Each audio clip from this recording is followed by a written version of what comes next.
Nandito ka lang palang bata ka. Kanina pa kita hinahanap eh. Nalibang po kasi ako sa pagsi-cellphone, Nay. Halata nga, nakalimutan mo na ang oras ng merienda ng mga gumagawa ng kalsada. Ay, oo nga po. Nandiyan na po ba sila? Nako, kanina pa sila tapos magmerienda. Mabuti na lang maaga akong nakauwi. Naku, pasensya na po, Nay. Nawili ako sa kakapanood ng mga vlog ng mga kilalang anak ng mga politiko eh. Yan na naman ang pinapanood mo imbis na magbantay ka sa tindahan natin. Ano bang mapapala mo sa kakasubaybay sa kanila, ha? Natutuwa lang po kasi ako sa mga content nila. Tungkol ba sa mga buhay nila? Yung mga biyahe nila sa iba't ibang bansa, pati mga binibili nilang mamahaling mga gamit, katulad ng bag, tsaka mga damit. Wala ka namang mapapala sa paghanga mo sa kanila eh. Ni hindi ka nga nila kilala. Kapag po kasi nakakapanood ako ng mga vlog nila, pakiramdam ko kasama na rin nila ako sa mga lugar na pinupuntahan nila. Tigilan mo na nga ang kakasubaybay sa kanila. Hindi nga natin alam kung saan galing ang perang ginagastos nila sa mga luho nila eh. Hindi naman po imposible, 'di ba? Mayaman ang pamilya nila. Marami silang pera. Yung isa po sa kanila mayor ang ama. Tsaka may mga negosyo po sila. Ang iba po contractor ng mga malalaking kumpanya. Naku anak, napaka-inosente mo pa nga talaga. Wala kang alam. Siguro po, Nay, kung hindi kayo naghiwalay ni Itay, mayaman na rin tayo. 'Di ba, contractor din ang trabaho niya? Lahat kasi ng contractor na kilala ko, malalaki ang bahay, tsaka ang dami nilang sasakyan.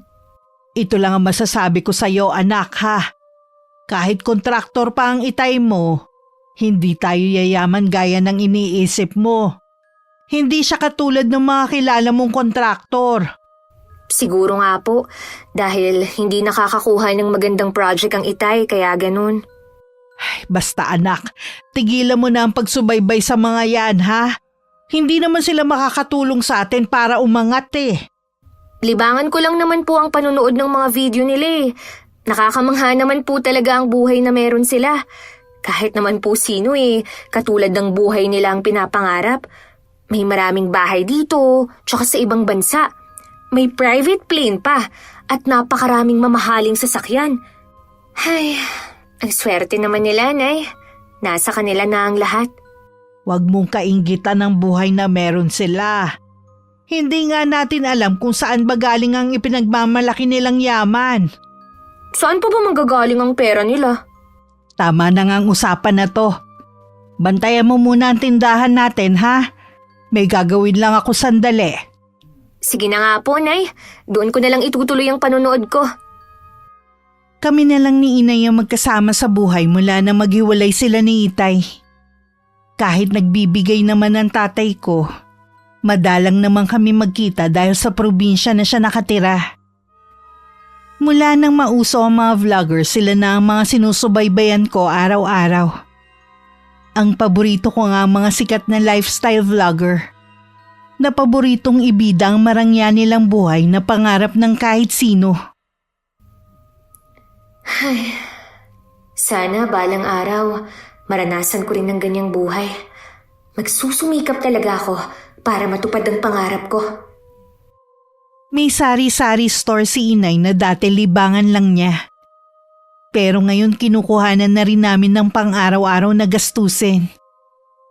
Maliban pa doon, may 4 kaming paupahan na apartment. Kaya masasabi ko na maayos naman ang buhay namin kumpara sa iba. Malapit na po ang piyesta dito sa atin pero ang pangit pa rin ng kalsada. Wala tayong magagawa kahit magreklamo pa tayo. Kanino po ba kasing project yan? Kanino pa ba? Di kay Mayor Brent. Ay, kaya naman pala ang tagal. Kay Mayor pala. Alam nyo, kaduda-duda din ng biglang lobo ng yaman ng pamilyang yan eh. Ikaw na bata ka. Ayoko nagsasalita ka ng laban sa pamilya ni Mayor kapag nasa labas ng bahay natin. Mahirap na. Hindi natin alam kung sino ang nakadikit sa kanila. Alam mo naman dito sa atin, maraming balimbing. Hindi naman po lingid sa mga taga rito kung anong klaseng pamilya ang mga yun. Kita nyo nga, mula nang maging mayor yung si Brent, biglang naging mansyon ang bahay nila. Tapos, yung dalawang anak, sa abroad na nag-aaral. Buti sana kung hindi natin alam ang kabuhayan nila noong araw. Hindi natin sila pwedeng husgahan agad hanggat walang ebidensya. Hindi na po kailangan. Alam naman ng mga taga rito kung anong hocus-pocus ang ginawa nila para yumaman ng ganun.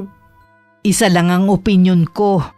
Marumi talaga sa mundo ng politika. Kahit gaano pa kabuti ang intensyon mo sa paninilbihan sa tao, mababahiran talaga yun ng kontrobersiya. Kita mo nga ang lolo mo noon. Kahit anong pamimilit sa kanyang tumakbo bilang mayor hindi talaga siya napilit ng mga tao. Si lolo naman po, kahit hindi tumakbo, marami naman siyang natutulungan eh. Kaya nga, tsaka ayaw niya ng sakit ng ulo. Tsaka Nay, yung kontraktor nitong kalsada na ginagawa, taga rito lang pala sa atin. Oo. Nung isang araw ko lang din nalaman. Nagtataka nga ako kung bakit kailangan ni sekreto pa eh. Malaki siguro ang kita ni Mang Nilo. Wala pang isang taon nakapagpatayo na ng malaking bahay. Kaya minsan, naiisip ko na kung hindi kayo naghiwalay ni Itay. Malamang, malaki na rin ang bahay natin. Bakit ba dyan na naman napunta ang usapan natin Kalsada ang topic natin kanina. Kaya ko lang naman po nabanggit itong kalsada dahil nga malapit na ang piyesta sa atin. Bala ko po kasing mag-imbita ng mga kaibigan. Pwede naman, unahan mo lang na ang pangit ka mo ng daan papasok dito sa atin. Ay, ganun na nga po. Lagi pa namang umuulan tuwing piyesta dito sa atin. Sigurado ang putik nun. Wag na lang kayong gumala nun. Dito na lang kayo sa loob ng bahay. Sa pagkakaalam ko, si Mang Nilo ay dating tauhan lang ni Itay. Dati ko rin ka-eskwela nung high school ang bunso niyang anak na si Arvy. Naalala ko pa nun, maliit lang ang bahay nila at pangkaraniwan lang ang buhay. Nagtataka lang ako kung paano nangyari na bigla silang yumaman ng ganong kabilis. Bigla rin nag-iba ang ugali ni Aling Elsa na dati nakakausap pa namin ni Inay. Sa amin kasi sila nangungutang noon ng bigas at delata. Ang bilis mo naman yatang umuwi ngayon. Tapos ka na ba mag-shopping? Konti lang na pamili ko Wala kasi yung bag na gusto ko. Baka bilihin ko na lang yun online. Dumating na ba si Megan at Lara? Wala pa ang dalawa mong anak. Baka gabihin na naman ang mga yun ng uwi. May mga bantay bang kasama? Oo, pinasama ko sina Andoy at Rocky sa kanila. Mabuti naman. Mahirap na kasi ang panahon ngayon. Mga babae pa naman ang mga anak natin. Siya nga pala, huwag mo munang babanggitin kahit kanino na paalis na sa 1 linggo ang anak nating si Arvy papuntang ibang bansa para doon mag-aral. Ha? Nasabi ko na sa friends ko Tsaka, sigurado ako na nagpa-despedida rin ang anak mo sa mga kaibigan niya. Wala naman sigurong masama kung malalaman ng ibang tao Totoo naman, nasa ibang bansa na mag-aaral ang anak natin. Hayaan mong mainggit sila. Hindi mo kasi naiintindihan Baka pagdudahan na tayo ng ibang tao kung saan nanggagaling ang pera natin. Bakit naman nila tayo pagdududahan? Siyempre, iisipin nila na sa trabaho mo galing ang pera natin. Sa bagay nga, bobo naman ang mga tao Kita mo nga sa pagpili pa lang ng iboboto. Paano? Katapat lang naman yan 500 o 1,000. Kahit nga wala basta tropa, iboboto nila. Oo nga. Kaya alisin mo na yung kaba mo. Wala ka naman sa politika Kaya puro sa gobyerno lang ang project na hawak ko nitong mga nagdaang buwan. Nasa likod mo naman si Mayor Brent. Hindi ka nun pababayaan. Ano ba yung hawak mo na yan? Listahan ito ng mga sasakyan. May gusto kasi akong bilhin kotse. Gusto ko sana na yun na lang ang iregalo mo sa birthday ko. May sasakyan ka naman Luma naman na yun. Gusto ko yung bago at mamahalin. Sige. Bibili natin yung sasakyan na gusto mo. Thank you, love! Ay, sigurado, naluluwa na naman ng mga mata ng friends ko kapag nakita nilang bago kong sasakyan. Basta para sa inyo ng mga anak ko, lahat ng gusto niyo ibibigay ko. Yumakap pa sa asawa ang babae sa sobrang saya. 1 buwan na lang kaarawan na niya. Malaking handaan ang balak niyang gawin para sa nalalapit na kaarawan. Sisiguruhin niyang lahat ng kilala sa bayan namin, negosyante man o nasa politika, iimbitahan niya. Isang araw malakas na bagyo ang tumama at sentro ang lugar namin. Dati-rati naman hindi kami binabaha dahil mataas ang lugar namin. Pero ngayon inaabot na rin at minsan umaabot pa hanggang tuhod.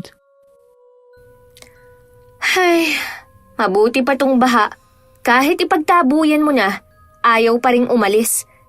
Ito na ba ang tinatawag na forever? Nako, wag mong hangarin na hindi na humupa ang baha.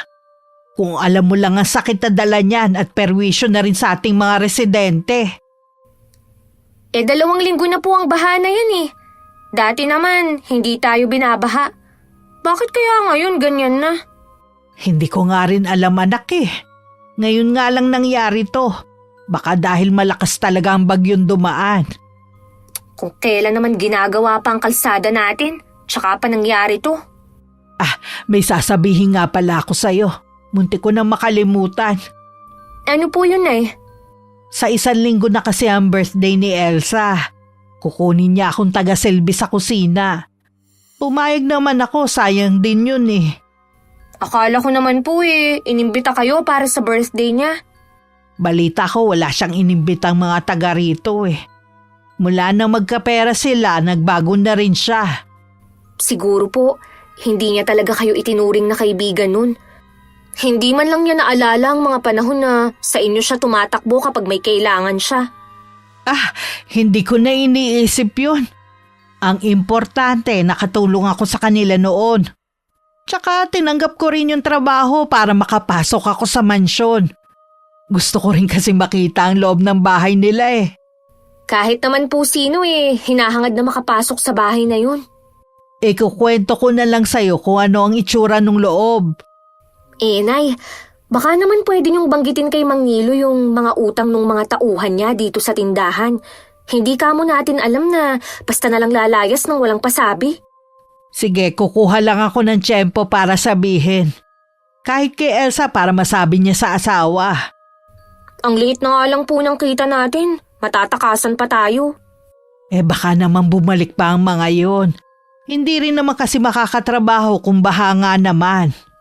Naku Nay, umalis po sila bago pa bumagyo. Intensyon talaga nila na takasan ang utang nila sa atin. Kung sakali man na hindi natin makuha ang perang yun, ipasa Diyos na lang natin.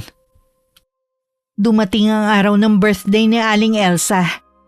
Maaga pa lang naroon na sa mansyon si Inay. At ilang pang mga kababaihan na inupahan para tumulong sa paghahanda. Ako muna ang bantay ng tindahan namin ng araw na yon. Nang mapansin kong kukonti na lang ang laman, pumunta muna ako sa bayan para mamili. Pagbalik ganun na lang ang gulat ko dahil may checkpoint papasok sa amin. Sabi ng bantay wala daw munang papasok dahil yun ang utos ng Ma'am Elsa nila. Kaarawan daw nito at tanging pinapayagang pumasok ay ang mga bisita niya. Sir, nandyan lang ang bahay ko. Kung iikot pa ako, lalo lang akong mapapalayo. At ang mahal ng pamasahe ko. Ang dami kong dalang paninda para sa tindahan namin. Pambihira naman kayo. Baha na nga sinarhan pa ang daan. Pahirap naman yan sa aming mga residente. Ang dami ko pang sinabi pero hindi man lang naawa sa akin. Nakita kong ipinagtulakan ng ibang tao na nagpupumilit na makapasok. Kesa ma-high blood ako at dun pa mawalan ng malay sa inis. Napilitan na lang akong tumalikod at tumikot para lang makauwi. Nagsisisi din ako kung bakit ko pa naisipang umalis ng araw na yun. Dahil mas malalim ang baha sa dinaanan ko, basa ako nang umuwi sa amin. Inumaga na rin ang uwi si Inay at halata sa kanya ang matinding pagod. Wala na muna sana akong balak sabihin. Pero nakarating na rin pala sa kanyang kaalaman ang ginawang pagsasara ng daan papasok sa lugar namin. Totoo po yun, Nay. Namili kasi ako ng paninda natin eh. Pagbalik ko may checkpoint na. Kahit anong pakiusap ko, hindi talaga ako pinadaan. Kesa naman matulad ako sa iba na nagpupumilit makapasok. Umiikot na lang po ako. Hindi ko rin maintindihan si Elsa kung bakit kailangan pa niyang gawin yun eh. Sabi po ng bantay ayaw daw kasing maabala yung paparating na bisita. Yung mag-ama nga rin ni Aling Maring sa labas nagpalipas ng magdamag dahil hindi makapasok. Wala naman daw kasing pera para umikot pa. Galing pa naman sila sa pagpapa-check up. Nauna po siguro akong nakauwi sa kanila. Kung alam ko lang sana isinabay ko na sila. Grabe talaga sa perwisyo ang ginagawa nila. Mga walang awa. Sinabi mo pa. Tapos kanina hindi pa kami nabayaran dahil tulog pa. Babalik pa ako doon mamaya. Ano ba yan? Wala man lang konsiderasyon sa inyo. Hindi man lang ba niya kayo itinuring na kaibigan? Sa tingin ko hindi. Nasaksihan ko kagabi ang marangyanyang kaarawan. Nakita ko mga kaibigan niya hindi basta-basta. Hindi na natin siya maaabot pa. Ang layo na niya Kagabi nga nagalit sa akin dahil tinawag ko siya sa pangalan niya. Gusto niya Ma'am Elsa ang itawag ko sa kanya. Ay nako, hindi ko po siya tatawagin ng ma'am. Hayaan na lang natin yun ang gusto niyang itawag sa kanya Anong oras po ba kayo babalik dun? Sasamahan ko na kayo. Sa hapon na lang siguro para siguradong gising na siya. Magpapahinga na lang muna ako at hilo na talaga ako sa antok. Nang magising si Inay nung bandang tanghali, nilalagnat na siya. Kaya ako na lang ang nagpresentang kunin ng bayad sa kanya kina Aling Elsa. Binigyan ko muna siya ng gamot bago ko umalis. Pagdating sa malaking gate ng bahay, sinabi ko lang sa gwardyang nagbabantay na kukunin ko ang bayad para kay Inay. Ayaw pa sana akong patuluyin. Mabuti na lang nakasabay ko si Aling Maring na kukunin din ng bayad. Nakadamit pang pangtulog si Aling Elsa at naghihikab pa nang humarap sa amin. Matagal-tagal ko na rin siyang hindi nakita. Pero ang masasabi ko lang na malaking pagbabago sa kanya ay kuminis ang balat niya. At puno ng kolerete ang mukha niya. Bigla kong umiwas ng tingin na mapatingin siya sa akin. Kilala ba kita? Hindi naman kita nakita kagabi dito Anak po ako ni Choleng. May sakit po ang inay ngayon kaya ako na lang po ang pumunta para kunin ng bayad sa kanya. Happy birthday po pala, Aling Elsa. Pasmado din yung bibig mo, ano? Ma'am Elsa ang tawag ng lahat sa akin. Nasanay na po ako na sa ganun kayo tawagin Mula ngayon, ma'am na ang itatawag mo sa akin. Opo, kung iyon po ang gusto nyo. May sakit ba kamo ang nanay mo? Opo, hindi po kasi yun sanay na mapuyat Parang kagabi lang siya napuyat Dinaig pa niya ako. Ako nga araw-araw napupuyat pero hindi naman nagkakasakit. Oh, siya. Ito ang bayad niya. Bakit ito lang po? Kulang po ito, Ma'am Elsa. Paano kulang? Ganyan naman talaga ang bayad sa inuupahan Kahapon pa lang po ng umaga, nandito na ang inay. At kaninang umaga lang po siya nakauwi. Konting konsiderasyon naman po. Oh, libre naman sila ng pagkain. Hindi pa ba konsiderasyon yun? Kasama naman po talaga yun kapag umuupa kayo ng tao Huwag mong sirain ang araw ko Umalis na kayo dahil wala na yung dagdag pa. Kung ganyan po kayo lagi, wala na kayong makukuhang tutulong sa inyo ng mga taga rito. Salamat pa rin po dito. Nauna na akong umalis sa mga kasama ko. Agad naman silang sumunod sa akin. Maging sila hindi rin natuwa sa ibinayad sa kanila. Wala nga lang silang lakas ng loob na magreklamo. Lumapit naman si Mang Nilo sa asawa na mag-isa na lang to. Narinig niya rin kasi na nagrereklamo ako. Sana dinagdagan mo na lang para hindi nagreklamo yung babaeng yun. Tama lang naman ang bayad sa kanila. Libre na nga sila ng kain Tsaka mamimihasa ngayon na laging malaki ang bayad sa kanila. Ay mabuti sana kung sa susunod makukuha mo pa sila. Oo naman.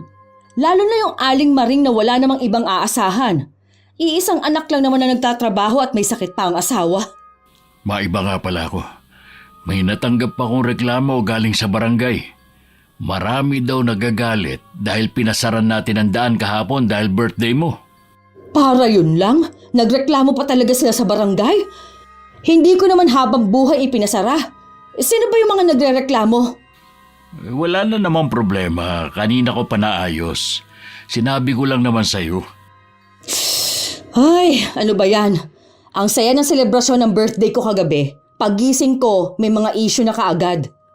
Huwag ka na ma-stress. Maliit na bagay lang naman yun. Ang mabuti pa, luluwas na muna ako. Sa isang bahay muna natin kami tutuloy ng mga anak mo ng ilang araw.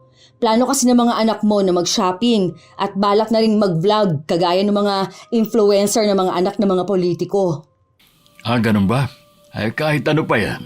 Alam mo namang suportado ko ang mga anak natin kahit anong gawin nila. Sabihan mo lang ako kung kailangan pa nila ng pera. Sigurado na matutuwa ang dalawang yon. Hinihintay ko na nga lang na magising at aalis na rin kami. Oh, aalis ka ba? Nakabihis ka kasi eh. Oo. May ka-meeting ako mga engineer. May bago kaming project na pag-uusapan. Matanong ko nga pala. Kailan ba ulit aayusin itong kalsada natin? Hindi ko alam dahil naubos na ang pondo. Kaya nga pinalis na lang muna yung mga gumagawa dahil wala nang pampasahod. May binanggit pa naman si Choleng na kung pwede, ikaw na magbayad sa mga tauhan mong may utang sa tindahan niya. Sana binigyan mo na lang. Maliit lang naman yata eh. Sabi ko kasi sa kanya, sasabihin ko muna sa'yo. Wala naman akong kinalaman dun eh. Papupuntahin ko na lang si Andoy doon sa kanila para kunin ang listahan ng mga utang ng mga tao. Paano? Alis na ako. Baka malate pa ako sa pupuntahan ko. Mag-iingat ka ha. Kayo din ng mga bata. Abot tenga na naman ang ngiti ni Aling Elsa. Nasisiguro kasi niya nakikita na naman ng malaki ang kanyang asawa. Ilang sandali pa pinagising na niya sa mga kasambahay ang mga anak para makagayak na sila sa pag-alis. Samantala, hindi rin makapaniwala si inay na yun lang ang ibinigay sa kanya ni Aling Elsa. Alam niya kasi na hindi yun sapat sa pagod at puyat na kanilang dinanas. Hayaan na lang natin, huli na rin naman yun eh.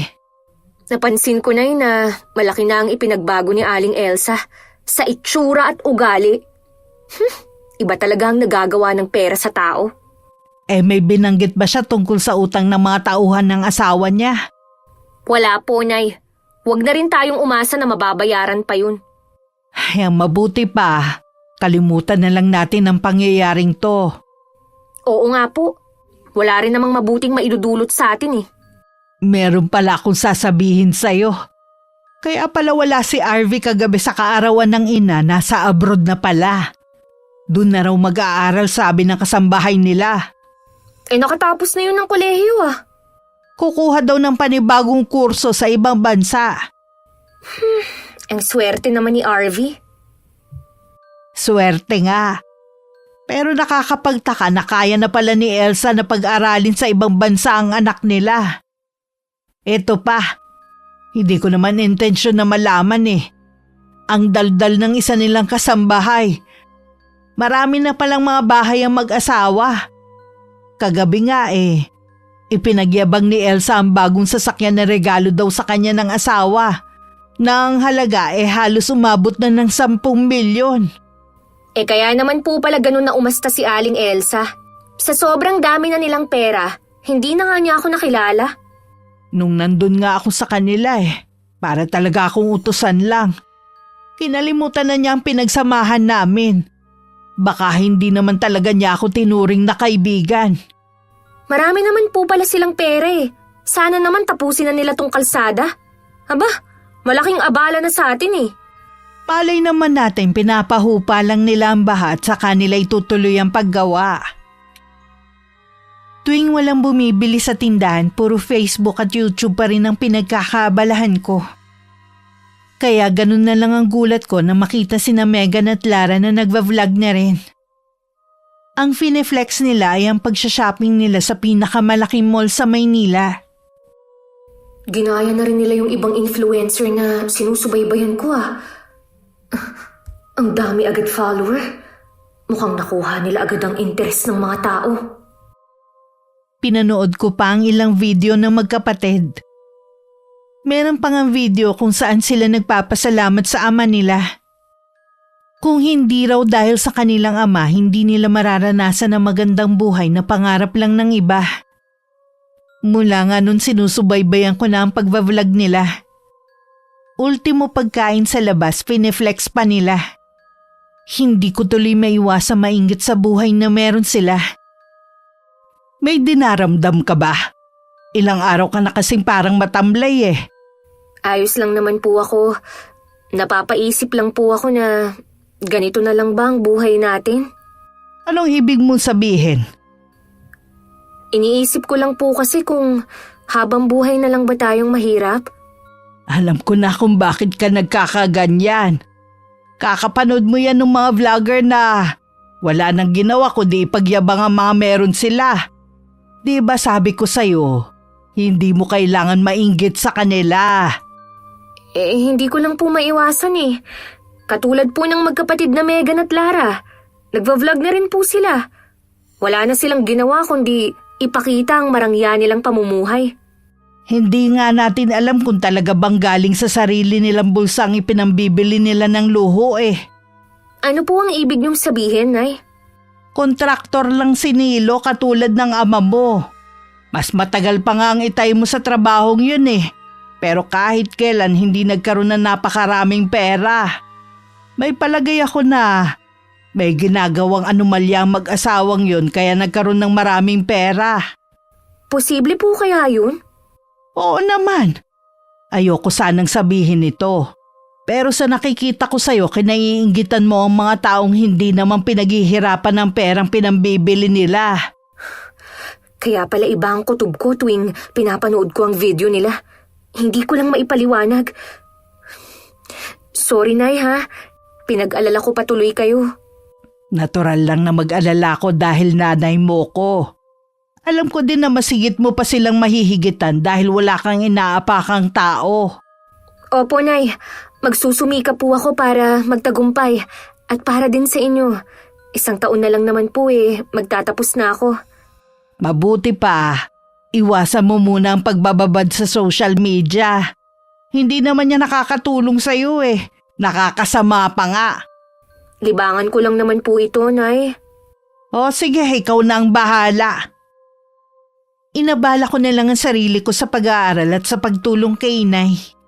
Inisip ko na lang na maswerte pa rin ako dahil nakakapag-aral ako.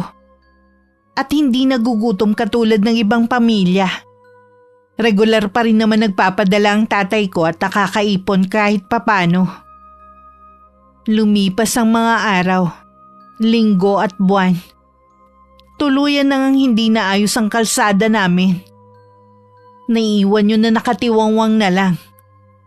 Tuwing umuulan din, madalas nang bahain ng lugar namin na lalong nakadagdag perwisyo sa mga tao. Dahil alam nilang si Mang Nilo ang kontraktor ng ginagawang kalsada, siya ang kinu-question nila. Nakasalubong ko sa labas si Kapitan. O ano ang sadya niya? Ang dami daw pumupunta sa kanya at tinatanungan tungkol sa inaayos na kalsada. Pati pagbaha sa lugar natin, kine-question na rin ng mga tao. Normal lang naman na bumaha dahil sa tag-ulan. Tungkol naman sa kalsada na yon, akala ko ba nagawa na ng paraan ni Kapitan? Oo nga kaya lang, laging nauungkat. Bakit hindi mo kausapin si Mayor Brent? Sa kanya naman ang project na yun Kung ako kasi ang tatanungin, mas gusto kong maayos na yon. Ayoko naman kasing kapag nakasakay ako sa kotse natin umaalog pa rin ako sa loob. Hindi na matutuloy ang paggawa ng kalsada, wala nang ang pondo. Ha? Saan napunta? Binili na ng bago mong sasakyan at luho ng mga anak natin. Wala ka bang bagong project? Siyempre meron. Hindi ako mawawalan basta nakadikit lang ako kay Mayor. Yun naman pala Ang mahalaga, hindi tayo mawawalan. Alalahanin mo, hindi na sanay ang mga anak natin sa mahirap na buhay. At ayoko na rin bumalik sa panghihiram ng bigas tuwing walang kakainin. Huwag kang mag-alala, hindi na tayo babalik sa ganong klaseng buhay. Pangako ko yan sa inyo ng mga anak natin. Tuwing naaalala ko kasi ang pangyayaring yun sa buhay ko, nakakaramdam ako ng matinding hinanakit sa buhay. Hindi mo na kailangang alalahanin pa nakaraan. Magpapabigat lang yun sa nararamdaman mo. Pipilitin ko na hindi na alalahanin ang bagay na yon. Mabuti naman. Ayoko na pati ang mga anak mo mag-alala sa'yo. Ang mabuti pa, sa labas na lang tayo kumain ng hapunan para naman ma-relax tayo pareho.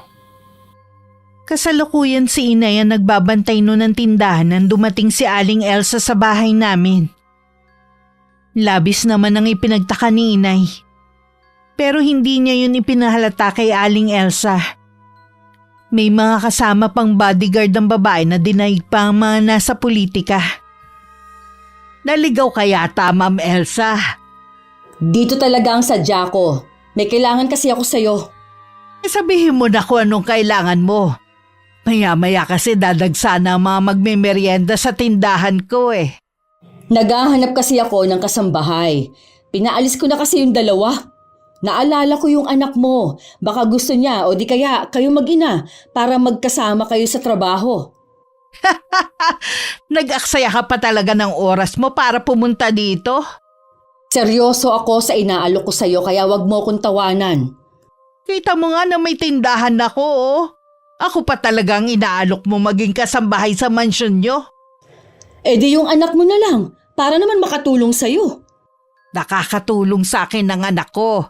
At lalo pa niya akong matutulungan kapag nakapagtapos na siya sa pag-aaral. Nag-aaral pala ang anak mo. Hindi ko alam. Civil engineer ang kurso niya. Baka naman may mairerekomenda ka sa akin na pwedeng pumasok na kasambahay sa akin. Mali ka ng taong nilapitan mo. Kahit may kakilala pa ako, hindi ko mairerekomenda sa'yo dahil sa ugali mo. Ano bang problema mo sa ugali ko, ha? Huwag mong sabihing inggit ang pinagmumula ng galit mo. Hindi ako maiinggit sa'yo kahit kailan. Talaga? Hindi ka naiinggit sa akin na may malaki akong bahay at meron din sa ibang lugar? Sa mga kotse ko at mamahaling gamit? Imposible na hindi ka mainggit. Hindi ako maiinggit sa taong galing sa nakaw ang ginagasta. Ano ka mo? Ulitin mo nga ang sinabi mo. Ang sabi ko, siguradong galing sa kaban ng bayan ng perang ginagasta nyo. Dahan-dahan ka sa sinasabi mo, ha? Baka nakakalimutan mo kung sinong kaharap mo. Hindi ko nakakalimutan yung mga panahon na itinuring kitang kaibigan at dinamayan. Hindi ko akalain na dahil sa pera magbabago ka. Hindi kita itinuring na kaibigan noon, lalo na ngayon. Tingnan mo nga, ang layo ng agwat ng buhay natin. Mabuti pa umalis ka na kung magyayabang ka rin lang naman sa kung anong meron ka ngayon. Tama ka nga, nag-aksaya lang ako ng oras sa pagpunta dito. Itong tandaan mo, Choleng, ha? Hindi mo mararating kung ano ang narating ko. Hindi talaga dahil hindi naman ako magnanakaw. Tingnan natin kung mapatunayan mo yung sinasabi mo. Oras na kasuhan kita. Nagpupuyos ang kalooban ni Aling Elsa na umalis sa bahay namin. Hindi na rin niya napansin na nakatayo lang ako sa gilid. Narinig ko din lahat ng kanilang usapan.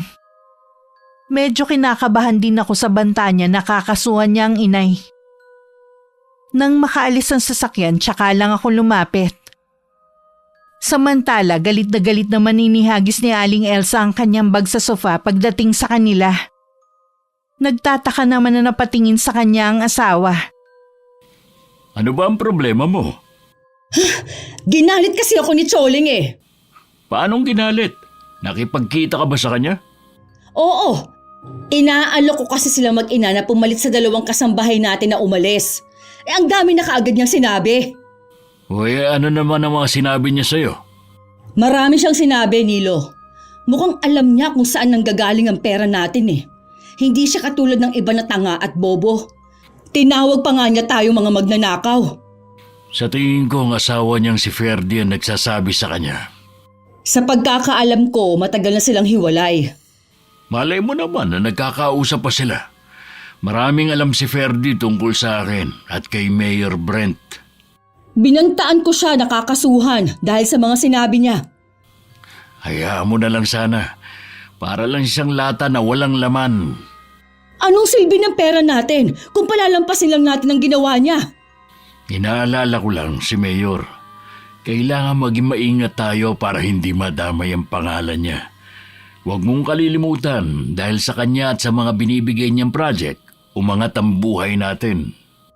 O sige, hahayaan ko na lang ang babae na yon. May iba pa naman sigurong paraan para makaganti ako sa tsoling na yon. Kung may gagawin ka sa kanila, siguruhin mo lang na hindi masisira ang pangalan natin. Huwag kang mag-alala, mag-iingat na ako sa susunod. Sa susunod na linggo pala, magbabakasyon ng magkapatid sa ibang bansa. Dapat kasi sumasama ka sa kanila eh. Di ba, may plano naman tayo umalis sa dalawa? Hihintayin ko na lang kung kailan ka hindi na busy sa trabaho. Malabo pa yun sa ngayon. Marami kasing project ang binigay sa akin ni Mayor na hindi na dumaan sa bidding. Dadami na naman sigurado mga mamahaling bag niyong mag-ina. Alam mo naman na yun lang ang kaligayahan namin ng mga anak mo. Kaya nga kahit milyon pa ang halaga ng bawat isa, binibigay ko sa inyo. Plano ko nga palang bumili ng lupa para gawing rest house. O di ba meron na tayo? Wala namang masama kung dadagdagan pa natin. Sana sa susunod private jet naman ang bilhin natin. Huwag kang mag-alala. Nasa plano ko na rin yan. Kilig na kilig naman si Aling Elsa sa mga plano ng asawa. Pakiramdam tuloy niya para siyang nasa alapaap. Marami ding naglalaro na balak gawin kapag natupad na ang mga plano nito. Siguradong kaiinggitan na naman siya ng mga kaibigan niya. Nang mga sumunod na araw kahit masaya pa si Aling Elsa, hindi pa rin niya makalimutan ang mga ginawa ni Inay sa kanya. Gumagawa talaga siya ng paraan para pahirapan kami. Katulad na lang ng araw na yun. May mga taga-munisipyo ang pumunta at hinahanapan kami ng business permit. Hindi ba nila nakikita na ang liit lang ng tindahan natin? Dapat, yung ini-inspeksyon nila, yung malalaking tindahan o grocery. Mabuti nang sumunod na lang tayo kaysa naman pagmultahin nila tayo. Sigurado ako na si Aling Elsang may kagagawa nito. Masama ang mambintang, Shelo. Wala naman pong ibang gagawa nito kundi siya eh. Kahit na, wala naman tayong pruweba na siya nga talaga eh. Ano po ang plano nyo ngayon? Isara na lang natin ang tindahan. Pero Nay… Meron pa naman tayong paupahan eh. Doon na lang natin kukunin ang panggastos natin sa pang-araw-araw. Ay, sayang pa rin ang tindahan natin. Nakakainis naman talaga yung nagsumbong na wala tayong permit. May mali rin kasi ako eh. Tiwala ko na kahit hindi ako mag-renew okay lang. Huwag nyo na pong sisihin ang sarili nyo. Wala naman kayong pagkukulang eh. Iligpit na lang natin ang paninda. Mabuti na lang hindi pa tayo nakakapamili ulit. Sige po, Nay.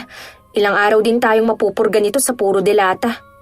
Hayaan mo na. Kahit mapano marami tayong ulam.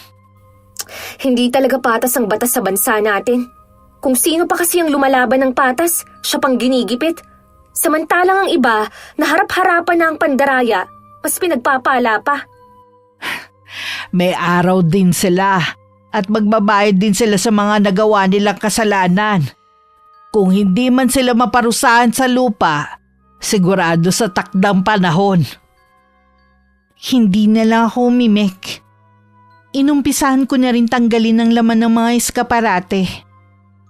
May lungkot akong nararamdaman ng mga sandaling yun. Hindi lang kasi yung tindahan. Para sa akin yun ang takbuhan ko kapag natatakot at nalulungkot ako. Marami pang ginawa sa amin. Pero sa lahat ng yun tahimik lang si Inay. Hindi siya nagreklamo sa barangay. Dahil alam namin na hindi rin kami papanigan. Wala man lang ba tayong gagawin, Nay? Anong gusto mong gawin natin gumante? Ano, susugurin natin ang bahay ng pamilyang yon? Sobra na po kasi sila sa ginagawa nila sa atin eh. Tayong maliliit lang naman ang kinakayan-kayanan nila. Kapag nakatapos ka na, aalis na tayo sa lugar na to. Yun lang ang naiisip kong solusyon kaysa patulan ng mga taong sakim. Pagdating sa kagipitan, wala man lang tayong malapitan na kahit sino. Hindi kita pinalaki na mahina at aasa lang sa ibang tao. Hanggat maaari gusto ko tumayo ka sa sarili mong mga paa. Para wala kang utang na dapat bayaran. Nag-aalala rin po kasi ako sa inyo eh. Paano po kung wala ako rito at saka sila bumalik? Wala pa namang pakialam ang mga kapitbahay natin. Hindi naman sa wala silang pakialam. Takot lang naman sila madamay. Lalo na ngayon, lalo pang yumayaman ng mag-asawa. Ipinangangalandakan pa ng mga anak nila kung anong meron sila. May hangganan ng lahat ng yaman at kapangyarihan nila. Hindi sa lahat ng oras kagustuhan nilang mangyayari. Basta Nay, kapag wala ako, mag-iingat ka rito ha. Ikaw ang mag-iingat at ikaw ang laging nasa labas ng bahay. Opo Nay, iniingatan ko naman po ang sarili ko. Tuluyan na ngang inabandona ang kalsadang ginagawa. Parusa pa sa amin ng baha tuwing umuulan. Habang nagdurusa ang mga tao, ang mag-asawa naman madalas naming malaman na nagpa-party sa bahay nila.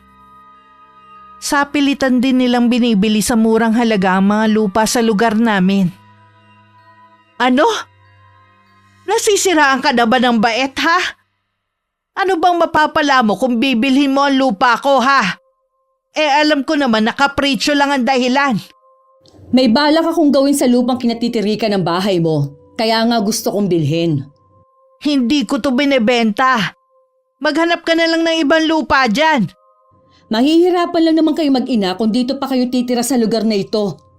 Ikaw lang naman na nagpapahirap sa amin dito Yang kasakiman ng pamilya mong sumisira sa katahimikan ng lugar na to. Ganun talaga ang labanan ngayon.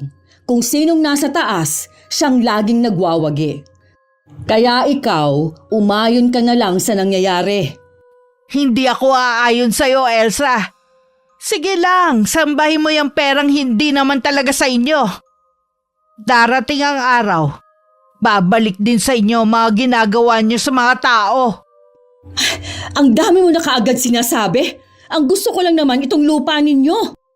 Umalis ka na. Hindi mo ako mapipilit. Katulad ng iba na sapilitan yung kinuhang mga lupa. Hindi ko sila pinilit. Binayaran ko sila para sa lupa nila. Huwag ka na nga magkaila. Hindi ako tanga para hindi malaman ang ginagawa niyo sa mga kapuspalad dito. Nasaan ba ang konsensya mo ha? Meron ka pa ba nun? Tingin ko wala Dahil ikaw mismo nilamon na ng kasakiman mo. Habang tumatagal, lalo mo kong ginagalit sa mga sinasabi mo. Bakit kasi hindi ka pa umaalis sa bahay ko? Para hindi ka manggalaiti sa galit. Wala ka ba papala sa pagpunta mo rito? May araw ka rin sa akin, Choleng.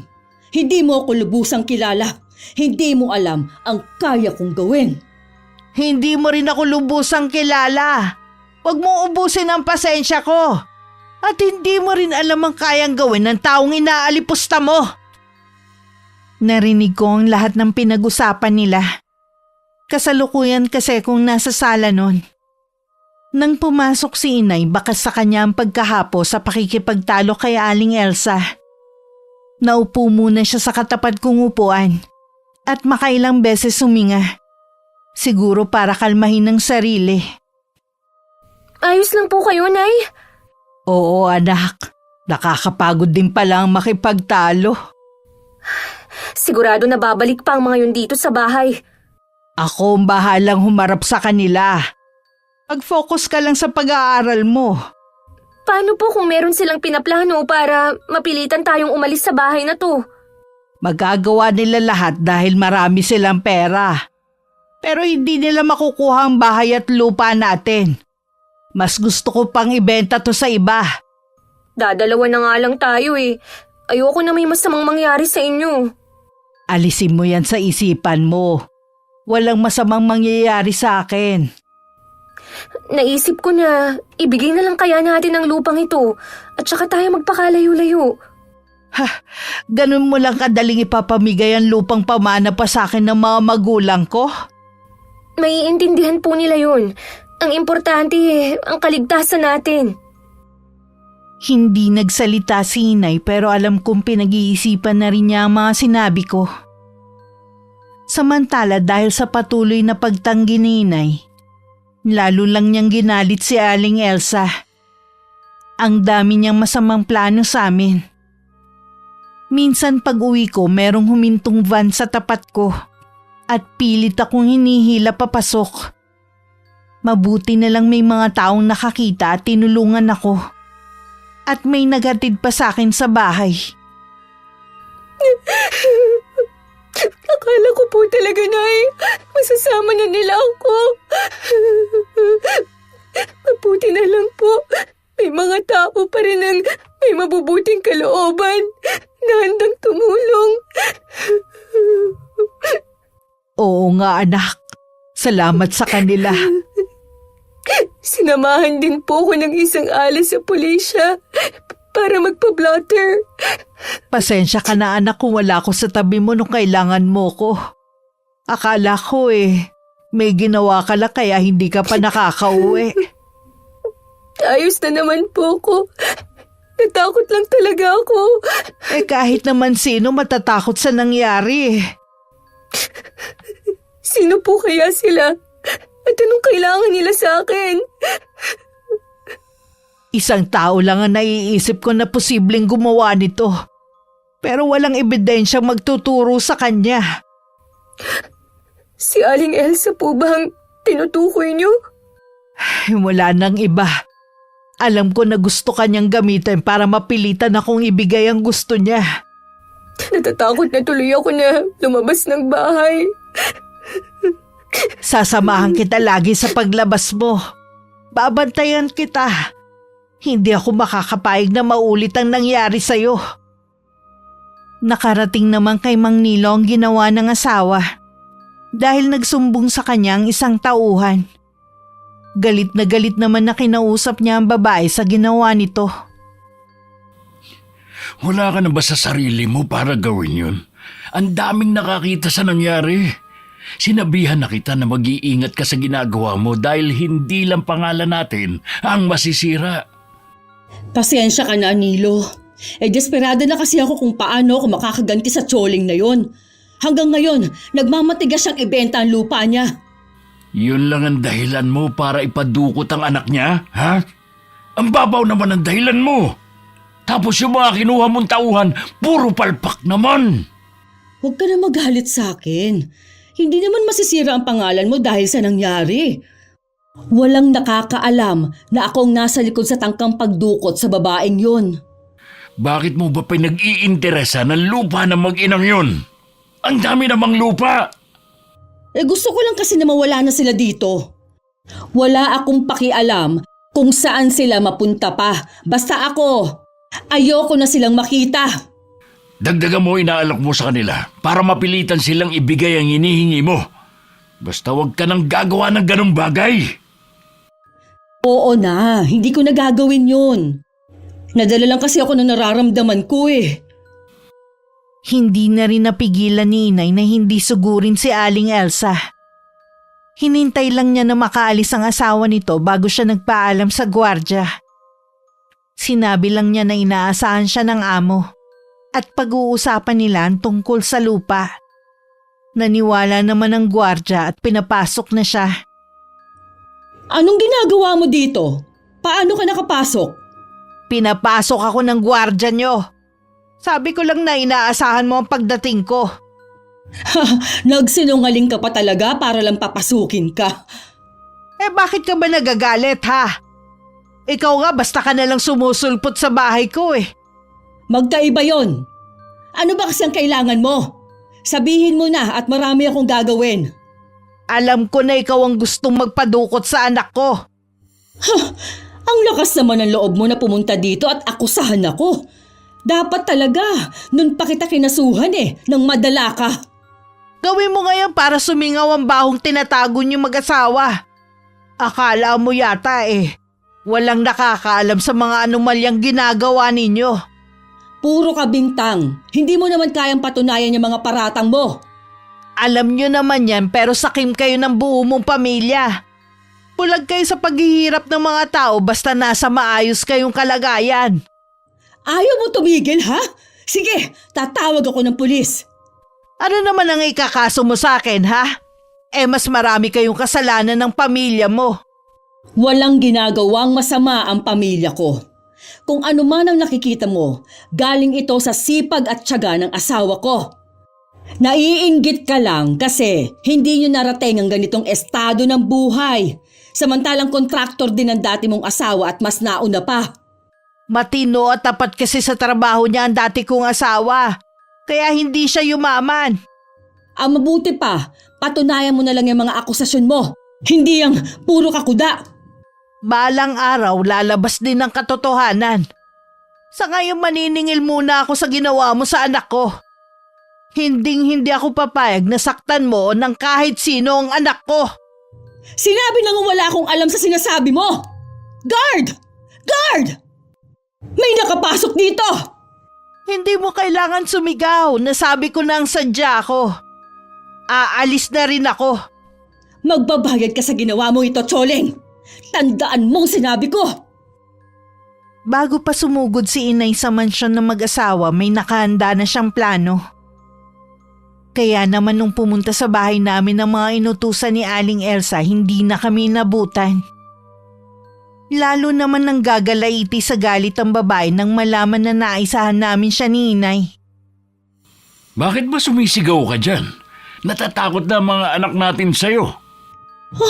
Ang walang hiyang babaeng yun. Naisahan niya ako. Si Choleng na naman ba? Oo, siya na naman. Hindi mo na dapat kasi pinapatula ng mga katulad niya. Tingnan mo tuloy ang epekto sa'yo. Baka mamaya niyan magkasakit ka pa. Hindi ako matatahimik hanggat hindi ako nakakaganti sa mag-inang yun. Wala naman silang ibang pupuntahan. Siguradong babalik din sila sa bahay nila. Pabantayan mo ang bahay nila para alam natin kapag bumalik na sila. Pababantayan ko sa isa sa mga tauhan natin. Relax ka lang. Ang mabuti pa mag-shopping na lang kayo ng mga bata para mawala yung init ng ulo mo. Mabuti pa nga siguro. Ngumiti ka naman. Ikaw din, baka tumanda ka kagad kung lagi kang galit. Matanda na naman talaga ako. Kaya nga lalo kang tatanda niyan. Lalo mo pa talaga akong ginagalit Mag-ayos ka na nga lang. Aalis din ako ngayon at may kakausapin akong importanteng tao. Napapansin ko, napapadalas yata ang pag-alis mo. Trabaho ang dahilan ng lagi kong pag-alis.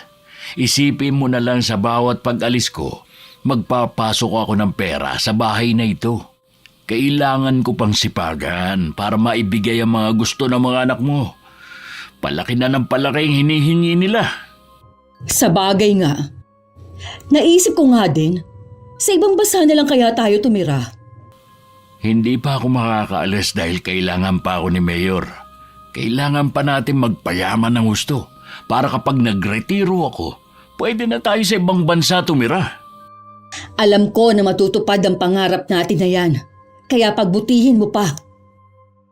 Alam ni inay na hindi kami titigilan ni Aling Elsa. Kaya minabuti naming lumayo na muna. Sa isang maliit na bahay na pag-aari rin ng nanay ni inay kami tumutuloy. Medyo luma na ang bahay. Sa katagalan na walang nakatira, pinamahayan na ng mga gagamba at paniki. Konting linis lang naman, maayos na muling tingnan ng buong kabahayan. Magtatagal po ba tayo dito? Depende sa sitwasyon. Bakit ganun ang mapipera? Para tayong mga laruan lang sa kanila. Akala kasi nila kapag may pera na sila, wala nang makakatalo sa kanilang kapangyarihan. Doon sila nagkakamali. Okay lang naman po kung dito na tayo titira. Sawa na ako na lagi na lang nabababad ang paa ko sa baha. Kung hindi sa baha, sa putik naman dahil sira ang kalsada. Meron na nga pong alipungang paa ko eh. Malayo nga lang to sa mga kapitbahay. Ayos lang naman po kahit walang kapitbahay. Doon sa bahay natin, may mga kapitbahay nga, wala naman silang pakialam. Kailangan muna natin pag-isipan ang gagawin natin. Akala ko nga hindi mo magugustuhan dito dahil malayo nga. Okay lang naman po kung ibibenta na lang ang bahay natin. Dito na lang tayo tumira. Ay, magpahinga na lang muna tayo. Napagod ako sa paglilinis Mag-iikot lang po ako, Nay, ah. Mamaya na lang ako magpapahinga. O sige, huwag ka lang lalayo at hindi mo pa kabisado ang lugar na to. Pagkaalis ko, hindi naman natulog si inay. Pumasok siya sa isang kwarto na hindi namin nilinisan. Nakatambak doon ang mga iba't ibang kasangkapan na hindi na ginagamit. Isang baul lang nilapitan niya na nakalagay sa sulok. Binuksan niya yon at inilabas ang mga laman. Ayoko sanang gawin to pero pinipilit mo ko. Sumobra ka na ng tangka mong ipadukot ang anak ko. Humanda ka sa akin. Kahit sa pamamagitan man lang nitong gagawin ko, mabigyan ko ng hustisya ang mga taong inapi nyo. Hindi naman nagtagal, umuwi na rin ako. Puro puno at halaman lang naman ang nakikita ko. Malayo sa amin ang sunod na bahay. Sa ibang araw na lang ako mag-iikot-ikot. Sabi ni inay hindi naman daw mahirap ang sakayan sa lugar. Medyo mahal nga lang ang pamasahe. Nakatulog po ba kayo, Nay? Hindi iha Gusto ko lang ilapat ang likod ko sa higaan. Saan ka naman nakarating? Dyan lang po sa malapit. Mapuno naman pala dito sa paligid, no, Nay? Kaya pala malamig ang klima. Hindi katulad sa inalisan natin. Talagang gusto mo dito Hindi naman po yata halata. Malapit mo na nga akong makumbinse na dito na lang tayo tumira. Kayo pa rin po ang bahalang magdesisyon sa bagay na yan, Nay. Gusto ko lang naman po kasi ng tahimik na buhay. Nang sumunod na araw, inasikaso agad ni inay ang pagpapakabit ng kuryente sa bahay. Hindi naman problema ang tubig sa amin. Dahil may sarili kaming poso sa likod ng bahay. Sa nakikita ko kay inay, parang gusto na rin niyang dun kami tumira. Hanggang isang araw, isang balita ang bumulaga sa amin. Kalat na sa social media at mainit na pinag-uusapan. Talagang may itinatago ang pamilya Bautista tungkol sa yaman nila. Sabi ko na sa'yo hindi sa marangal galing ang yaman nila. Paano kaya nila naaatim na gastusin sa mga luho nila ang pera ng mga tao? Inaasahan na magiging maayos na ang kalsada natin. Yun pala, ibinulsa na nila yung pera kaya hindi na natuloy ang pagpapaayos. Ayon pa sa balita maraming ghost project ang kinasangkutan ni Mang Nilo. Yan na ang umpisa ng pagbagsak ng pamilya nila. Sus! Sa dami po nang nakulimbat nila paanong bagsak ang mangyayari sa kanila?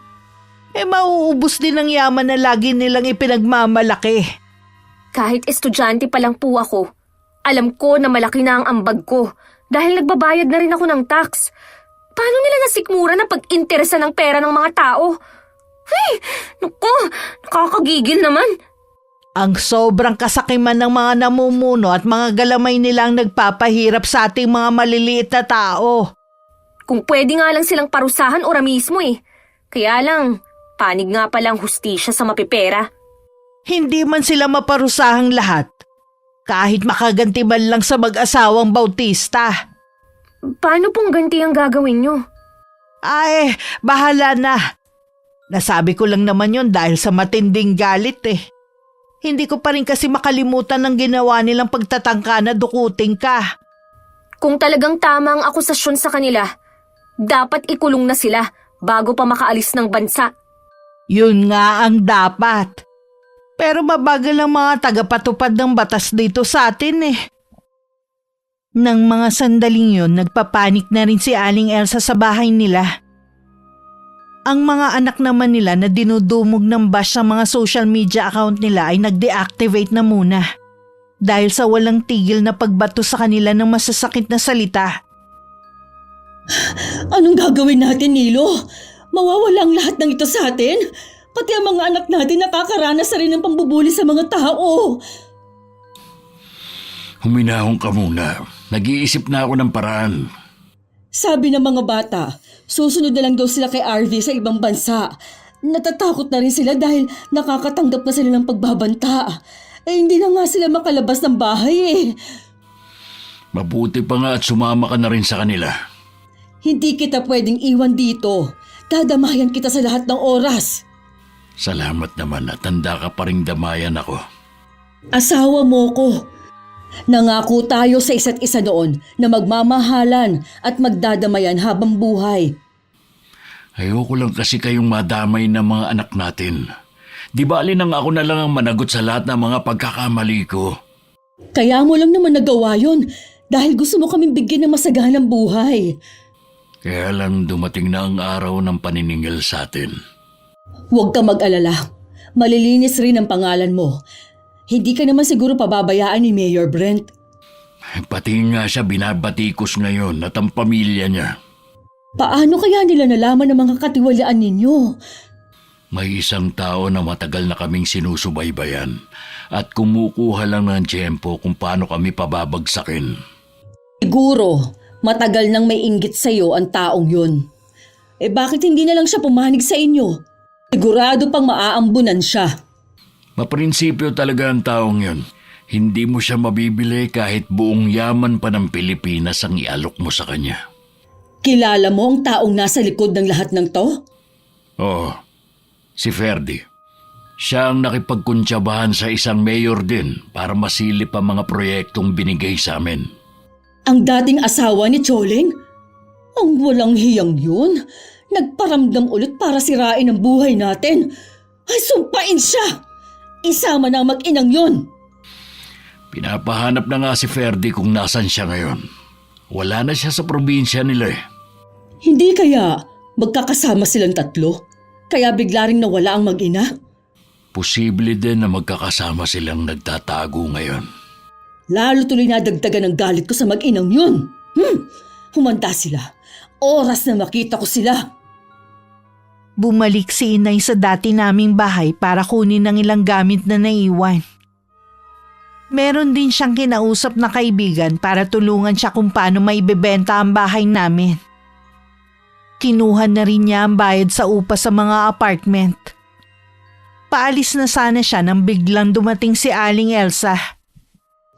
Sa wakas, nagpakita ka rin. Ang laki ng atraso mo sa amin. Ikaw ang may atraso sa amin ng anak ko. Nakalimutan mo na bang ginawa mo? Nakakapagsisi nga na hindi nadukot ang anak mo. Hayop ka talaga! Wala kang kasing sama! Para kang walang anak na babae Hindi na nakapagpigil si inay. Nasabunutan na niya si Aling Elsa. Gumanti naman ang babae at doon na lumapit ang driver nito. At tinulak si inay habang inaalalayan ng amo. Agad namang tumayo si inay habang matalim ang titig sa kaharap. Ang lakas sa loob mong saktan ako! Sino ko ba sa akala mo, ha, Choleng? Maaaring wala ako sa paningin mo. Pero ako hindi umangat dahil sa pagnanakaw. Anong sinabi mo? Imbis na pinag-aaksayahan mo ng panahon ng pagpunta mo rito, bakit hindi mo na lang harapin ang patong-patong na kaso ng asawa mo? Sigurado naman ako nakasama ka rin sa mga gumawa nun. Patutunayan ko sa'yo at sa iba pa na malinis ang konsensya namin. Wala kaming ginagawang masama. Sa marangal na paraan namin nakuha ang yaman namin. Yung mga taong nagsasabi na galing sa nakaw ang pera namin, sila yung matindi ang inggit sa amin. Sama mo na ang dati mong asawa. Paano naman nasama si Ferdy dito? Siya lang naman ang nasa likod ng lahat ng ito. Nagkukunwari ka pa? Alam ko namang magkakasama na kayo ngayon. Matagal na kaming hindi nagkikita ni Ferdy. Kaya huwag mo kaming maiuugnay sa kanya. Dahil wala akong alam sa mga pinaggagawa niya. Andoy, hawakan mo ang babaeng yan. Isasama natin siya. Huwag kayong lalapit. Subukan mo lang lalaki kundi sisigaw ako. Hindi na katulad ng dati ang mga taga rito na takot sa inyong mag-asawa. Ngayon alam na nila kung bakit sila naghihirap at nagtitiis sa baha. Baka kuyugin kayo at hindi na kayo makauwi ng buhay. May araw ka rin sa akin. Hindi lang ito ang huli nating paghaharap. Siguro nga magkikita pa tayo. Pero hindi na ganyan ang ayos mo. Iraman ang pangalan namin mag-asawa. Hindi na mawawala ang yaman namin. Sisiguruhin ko naman na habang buhay kayo magdurusa ng asawa mo. Igaganti ko ang anak ko at ang mga taong ninakawan mo.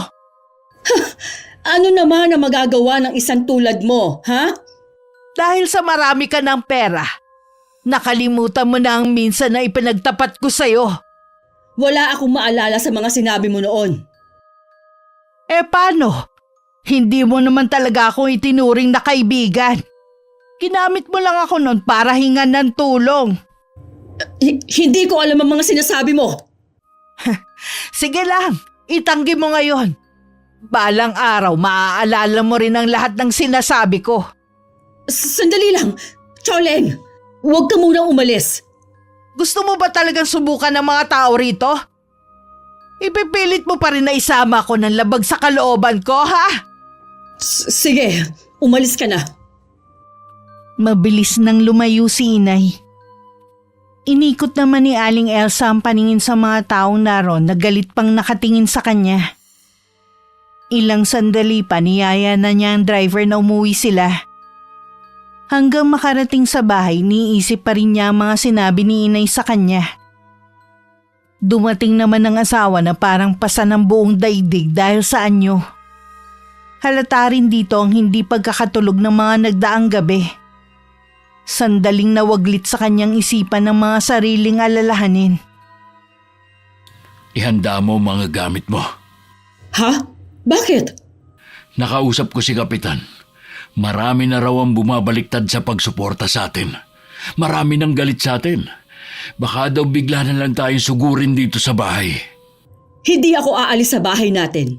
Mas dapat nga nagdito lang tayo para hindi makapasok ang mga nagtatangka. Dagdagan mo na lang ang mga bantay dito para proteksyon natin. O sige, yan na lang ang gagawin natin. Nagkita nga pala kami ni Choleng kanina. Saan kayo nagkita? Sa bahay niya kanina. Ibig sabihin bumalik na siya dito sa atin? Hindi. Mukhang may kinuha lang siyang gamit. Sinaktan pa nga ako ng babaeng yun. Lumabang ka ba? Oo naman. Ang tapang naman niya para saktan ka. Wala bang ginawa si Andoy? Gusto ko nga sana siyang ipakaladkad pero maraming tao makakasaksi. Di bale, babawian na lang natin siya sa ibang pagkakataon. Palaisipan lang sa akin ang sinasabi niya. Alam ko na meron siyang masamang plano sa atin. Ano naman ang magagawa ng isang tulad niya, Aber? Hindi ko pa alam, pero sabi niya, alam ko daw ang kaya niyang gawin dahil sinabi niya yun sa akin dati. Kalimutan mo na ang sinabi niya. Ginugulo niya lang ang isip mo. Hindi pa rin mapalagay si Aling Elsa. Kahit nung nakahiga na, paulit-ulit niyang binalikan sa isip ang nakaraan. Kung kailan hindi pa ganun ang buhay nila. Tinuring naman talaga niyang kaibigan si Inay. Pero nung magbago ang buhay nila, pinaiwas na siya ng asawa niya. Malalim na ang gabi nang makatulog si Aling Elsa. At doon na nga siya dinalaw ng masamang panaginip. Nag-uusap daw sila ni Inay nang biglang magbago ang itsura nito. At naging mangkukulam. Mga yugyug sa braso ang nagpagising sa kanya. Nilo? Nananaginip ka yata ng masama. Umuungol ka kasi. Oo. Naalala ko na ang sinasabi ni Choleng. Ano ba ang napanaginipan mo? Nilo, naalala ko na may alam pala sa itim na karunungan si Choleng. Sa akin lang niya sinabi yun. Inaral daw niya yun sa lola niya. Sigurado ka ba dyan? Oo, sigurado ako. Anong gagawin natin? Alam kong maghihiganti siya sa atin. Kung totoo yung sinasabi mo, katapusan na natin. Pwede nating takasan ang galit ng mga tao pero hindi siya. Kahit saan tayo magtago, masusundan niya tayo. Anong gagawin natin?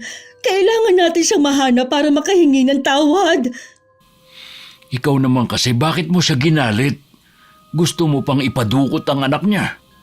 Ilang beses na kitang sinabihan na huwag mo na siyang patulan pero sumigi ka pa rin. Huwag mo na akong sisihin pa. Natatakot na nga ako eh. Ipapahanap ko siya. Kung kailangan magbayad ako ng malaking halaga, gagawin ko. Bilisan mong paghahanap sa kanya. Baka bilang na lang ang mga araw natin. Bakit ba sunod-sunod ang mga problemang dumarating sa atin? Matatapos din ang mga ito. Ang paghahanap muna kay Choling ang unahin natin. Masasabi kong tahimik at masaya naman kami sa bago naming tinitirhan. Sa social media na lang din kami nakikibalita sa mga ganap sa mag-asawang Bautista. May kumakalat din na chismis na umalis na rin daw ang dalawang anak ng mga to papuntang ibang bansa para takasan ang panguusig ng mga tao. Wala nga lang patunay kung totoo nga ang balitang kumakalat. Ibig pong sabihin, silang mag-asawa na lang ang nakatira sa malaking bahay nila? Tsaka yung mga kasambahay nila, syempre. Tigas din ang mga mukha nila, no? Nakausap ko nga yung kakilala natin dun eh. Yung pinagbabantay ko ng bahay natin. Handa raw magbayad ang mag-asawa sa kung sino makakapagturo ng kinaroroonan natin. Ginawa naman nila tayong parang kriminal, samantalang sila itong maraming atraso. Eh kahit ubusin pa nila ang yaman nila sa paghahanap sa atin, hindi nila malalaman kung nasan tayo. Ang laki na nga ng problema nila. Nag-aaksaya pa talaga sila ng panahon para hanapin tayo. Hayaan natin silang mabaliw sa kakahanap sa atin. Oo nga, no, Nay. Ay, nako. Ibibilad ko na nga muna tong mga nilabhan ko para matuyo na agad. May kutob ako kung ano ang dahilan ng paghahanap niyo sa amin. Siguro naalala na ni Elsa ang sinabi ko noon na lihim na pagkatao ko. May sinasabi ka ba, Nay? Ah, wala anak. Ituloy mo na ang ginagawa mo. Pupunta muna ako sa kusina, ha? Lumipas ang mga araw at linggo. Hindi pa rin kami natatagpuan ng mga taong inutusan ng mag-asawa na hanapin kami. Habang tumatagal para nang mababaliw sa kakaisip si Aling Elsa. Habang ang asawa naman, abala sa mga kaso na kailangan harapin niya. Hindi kaya nagsinungaling lang sa'yo si Choling noon? Sana nga, nagsinungaling na lang siya sa akin. Pero masama ang kutob ko. Tigilan mo na kasi ang pag-inom ng alak. Hindi naman kasi nakakabuti yan eh. Kaya din kung ano-anong pumapasok sa isip mo. Yan lang kasi nagpapalimot sa akin kaya kailangan ko ang alak. Pareho lang tayo ng pinagdadaanan. Kailangan mo maging matatag. Hinihintay pa tayo ng mga anak natin. Namimiss ko na ang mga anak natin. Kailan kaya natin sila ulit mayayakap? Parang gusto kong pagsisihan na hindi pa tayo umalis ng bansa. Nahihiya lang kasi ako kay Mayor Brent na iwan siya sa ere. Pwede naman tayo umalis ah. Ganun lang halang ang gawin natin. Sundan na natin ang mga bata, Nilo. Huli na ang lahat, Elsa. Gustuhin ko mang umalis, hindi na maaari. May whole departure order na ako. Ha? Bakit ngayon mo lang sinabi? Sana nakagawa pa tayo ng paraan. Ikaw, may pagkakataon ka pang umalis. Sundan mo na ang mga bata sa ibang bansa. Doon pwede kayong magbagong buhay. Hindi ko kaya na habang masaya at tahimik kaming namumuhay ng mga anak mo sa malayong lugar. Naghihirap ka dito. Hindi ako aalis. Mas gusto ko pang samahan ka dito. Sa mga susunod na araw, baka isa-isa nang mawala sa atin ang lahat ng ito. Hindi. Ayoko na bumalik sa dating buhay. Wala ka na ba magagawang paraan? Kahit si Mayor Brent wala na ring magagawa. Matibay kasi mga ebidensya laban sa kanya. Bumaliktad na rin ang mga dating kampi sa kanya. Ayoko sanang sabihin ito. Pero parang kinakarma na tayo sa mga ginawa natin. Sana lang huwag na nilang idamay ang mga anak natin. Wala naman silang kinalaman sa nangyayari. Siguro nga karma na ito sa atin. Mabuti na rin na wala na sila dito dahil gusto nila pati mga anak natin kasama sa kakasuhan dahil nakinabang daw sa nakaw na yaman. Kung talagang wala na tayong kawala, mabuti pang gastosin na lang natin ang mga pera natin. Hindi ako papayag na bawiin nila ito sa atin. Huwag ka munang mawalan ng pag-asa. Baka may himala pang malusutan natin to. Alam mo naman ang batas dito sa atin. Wala namang basta napaparusahan. Sana nga. Pagod na rin kasi ako sa mga nababasa ko tungkol sa atin. Mabuti pa magpahinga ka na. Tigilan mo na yung pag-inom mo. Uubusin ko lang itong isang baso. Sige na, mauna ka nang pumasok. Sigurado ka ba? Oo, papasok na rin ako maya-maya. Magpapahangin na lang muna ako dito. Nang mapag-isay, tinuon na lang ni Aling Elsa ang buong atensyon niya sa iniinom. Pinagmasdan din niya ang paligid. Parang sumisikip ang dibdib niya sa naiisip na mawawala na sa kanila ang lahat.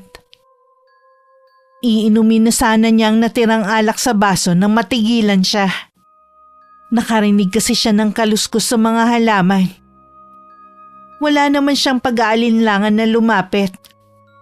At ganun na lang ang takot niya nang bumungad sa kanya ang isang napakalaking buhaya. Isang malakas na sigaw ang bumulahaw sa gabing yun. Agad naman siyang sinaklolohan ng asawa. Ano nangyari? Bakit ka sumigaw?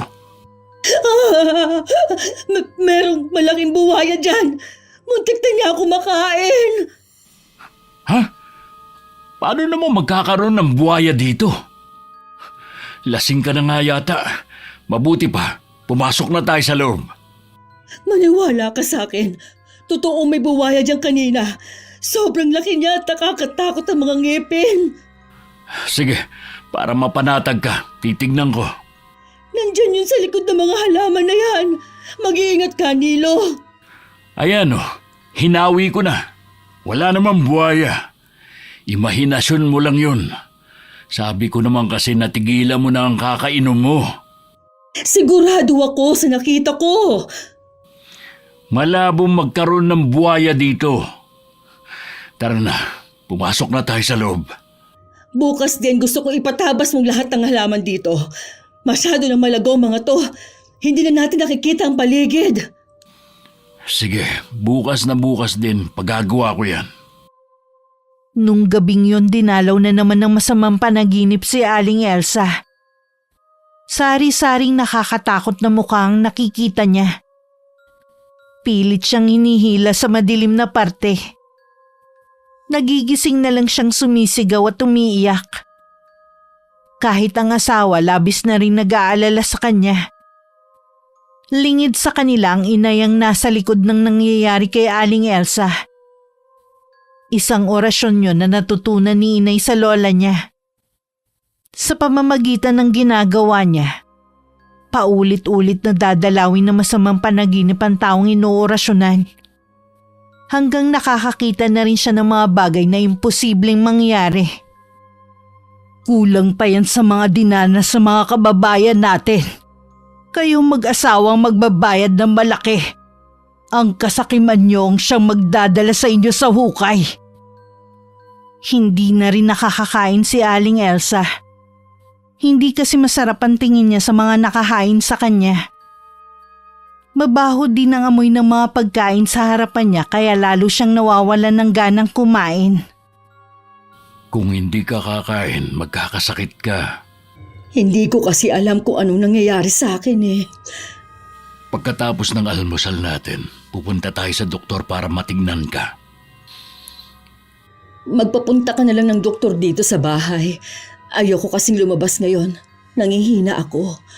O sige, tatawagan ko si Dr. Ruiz. Itatanong ko kung pwede siyang pumunta dito. Hindi kaya si Choling ang may kagagawa na nangyayari sa akin? Kalimutan mo na ang babaeng yun. Magdasal ka kasi. Ano ka mo? Magdasal? Sa tingin mo kaya, pakikinggan pa ba tayo, ha? Malay mo naman, yun na lang ang makakapagligtas sa atin. Pera na lang ang sinasamba ko. Wala nang iba pa. Ang mabuti pa, kumain ka na lang. Baka prutas na lang ang kainin ko. Wala talaga akong ganang kumain ngayon. Siya nga pala, tumawag na ba ang mga anak natin? Oo, tulog ka nang tumawag si Arby. Kumusta sila doon? Okay naman sila doon. Kaya lang hindi na rin sila nakakalabas ng apartment nila. Bakit naman? May mga Pinoy daw kasing nakakilala na sa kanila. Hindi magandang natatanggap nilang mga salita sa mga yun. Ano? Kawawa naman ang mga anak natin. Nag-aalala nga din ako sa kanila. Binalaan ko si Arvy na ingatan ng mga kapatid. Akala ko pa naman maayos na ang lagay nila doon. Sapat naman ang pera nila. Kung sakali may masamang mangyari sa atin dito, hindi sila magugutom. Huwag na lang silang uuwi dito sa atin. Mas gusto ko pang habang buhay na silang hindi makita kesa kasama nating magdusa. Mamaya, tatawagan ko rin sila. Gusto ko rin marinig ang kanilang mga boses. Nakikiusap ako sa iyo, Elsa. Alang-alang sa mga anak natin. Kailangan mo magpalakas. Huwag mong hayaan na dapuan ka na sakit. Kaya kumain ka na kahit wala kang gana. Ay, sige na nga. Alang-alang sa mga anak natin. Kahit magkanda duwal-duwal na, pinilit pa rin kumain ni Aling Elsa ng pagkain. Yun nga lang pagkatapos mabusog, isinuka rin niya yun. Labis siyang nagulat at nangilabot nang makita na may mga kasama na buhay na uod ang suka niya. Agad niyang tinawag ang asawa. Totoo ba yan? Oo, Nilo. May sakit na nga yata ako. Baka yun ang dahilan kung bakit ako walang ganang kumain. Parating na rin naman si Dr. Ruiz. Malalaman na natin kung ano ba talaga ang sakit mo.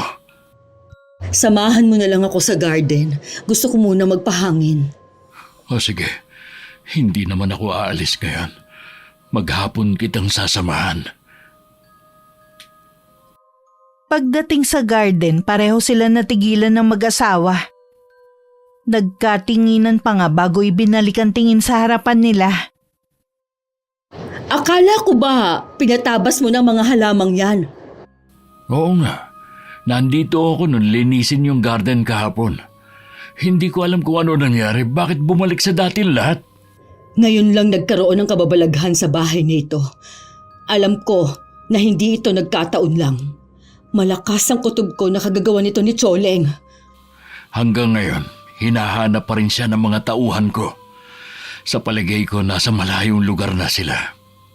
Ganun talaga kapag nagtatago. Mahirap hanapin. Dumating na pala si Dr. Ruiz. Mabuti at nang matignan ka na niya. Pumasok ka na sa kwarto mo. Sasalubungin ko lang siya. Wala namang nakitang diferensya sa kanya ang matandang doktor. Pero ipinayo pa rin ito na pumunta siya ng ospital para ma-check up ng husto ang kanyang nararamdamang kakaiba sa katawan. Pagkasuri sa kanya, umalis na rin naman ang doktor. Sa hindi malamang dahilan, bigla na lang lumaki ang tiyan ni Aling Elsa. Malakas siyang nagtititili hanggang pumasok ang asawa. Ano nangyari sa'yo? Bakit biglang lumaki tiyan mo? Pakiramdam ko, merong gumagalaw sa loob ng tiyan ko. Hindi ko na alam gagawin ko. Dadalhin na lang kita sa ospital. Ipahahanda ko lang ang sasakyan natin. Hindi na, Nilo. Hindi doktor ang kailangan ko. Si Choleng ang gumagawa nito sa akin. Hindi nga natin alam kung nasan siya eh. Kaya paano natin malalaman kung siyang gumagawa niyan sa'yo? Nilo, bakit tinutubuan ka ng malalaking bukol sa mukha mo? Ha? Oo nga no. Ang mga ngipin ko, naglalagas din. Nilo, ano bang nangyayari sa atin? Choleng! Kung naririnig mo man ako, maawa ka sa amin! Huwag mo kaming parusahan ng ganito! Anong ingay yun? Naku po! Bakit? Anong nakikita mo sa labas ng bintana? Pinasok na tayo ng mga tao, galit na galit. Sinisira na nila mga gamit sa labas. Kailangan nating makaalis dito. Ayokong abutan nila tayo. Sandali lang, hintayin mo ako rito. Lumabas ng kwarto si Mang Nilo. At makalipas lang ang ilang sandali, namumutla siyang pumasok muli. Napansin din ni Aling Elsa na lalong lumalaki ang mga bukol nito sa mukha, na parang pumipintig-pintig pa. Alam niya anumang sandali merong lalabas doon. Hindi na tayo makakalabas dito. Nakita kong binubugbog nila ang mga tauhan natin. Sa bintana na lang tayo makakadaan pero napakataas naman. Ito na ang katapusan natin, Nilo. Tanggapin na lang natin na hanggang dito na lang tayo. Pagpasok ng mga tao sa silid ng mag-asawa, nagulantang sila sa naabutan. Magkatabi ang dalawa at naliligo sa sariling dugo. Wasak ang mukha ni Mang Nilo at kita na ang bungo at labas ang isang mata. May ahas na lumabas doon. Si Aling Elsa naman sabugan siya at nagkalat pa sa saigang mga insekto. Naging palaisipan sa mga nakakita ang totoong nangyari sa mag-asawa.